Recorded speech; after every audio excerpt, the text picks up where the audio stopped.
Hello friend, welcome to mini vlog. এটা হচ্ছে বিনোদের বার্থডের পরের দিন। আমরা যাচ্ছি আমাদের দুজনেরই খুব একটা পছন্দের জায়গায়। এই রাস্তাটা দেখতে পাচ্ছ, এটা আমার খুব চেনা পরিচিত একটা রাস্তা। জীবনে অনেকগুলো বছর কাটিয়েছি এখানে। এটা হচ্ছে বিদ্যাসাগর কলেজ, এখানে আমি পড়েছিলাম। তো দেখো, তোমাদের সাথে কথা বলতে বলতে আমরা চলে এসেছি আমাদের ডেস্টিনেশনে।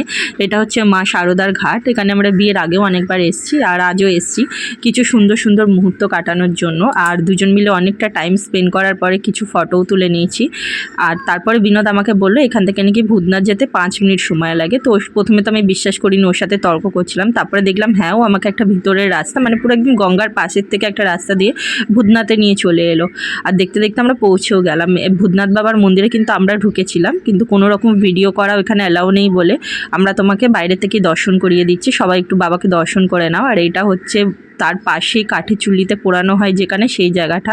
এখানে আমরা কিছুক্ষণ কাটিয়ে চলে এসেছিলাম। যদি ভিডিওটা ভালো লাগে তো লাইক, শেয়ার, সাবস্ক্রাইব করো। Thank you.